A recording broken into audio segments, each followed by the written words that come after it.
Hey, have you ever heard of the Fifth Monarchists? I've been reading about them, and it's pretty fascinating. The Fifth Monarchists? Can't say I have. What's their deal? So, they were this radical religious group in 17th century England who believed that Christ's return was imminent, and Really? they thought it was their duty to establish a godly government to prepare the way. That's intense. So they wanted to set up a theocracy? Exactly.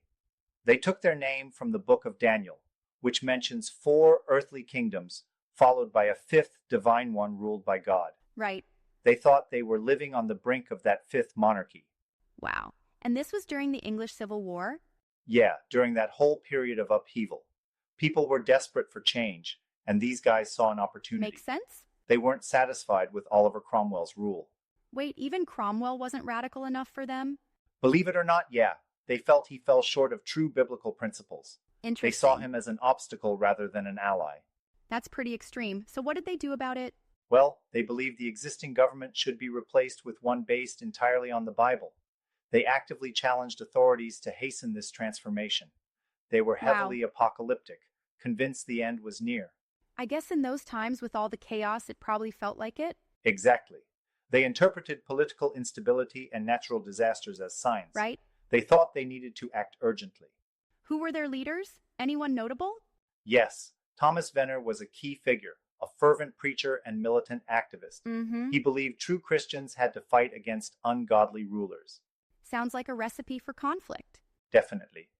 Another leader was John Rogers, known for his fiery sermons advocating for theocratic rule. Interesting. They really inspired their followers. Did they take any drastic actions? Oh, they did.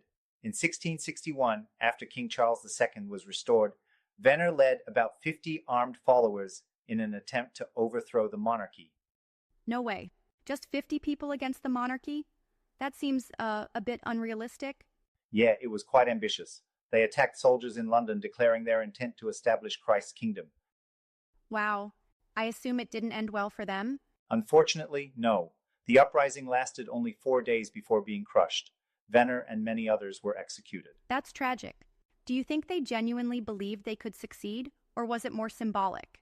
I think their faith was so strong they expected divine intervention. They were Maybe driven by conviction, not practicality. it's a stark example of how extreme beliefs can lead to desperate actions.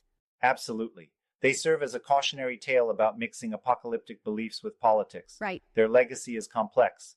Do you think they had any lasting impact? Actually, yes. Their ideas influenced later movements, even in the American colonies. Really? They showed how powerful religious conviction can be. It's fascinating, but also a bit unsettling.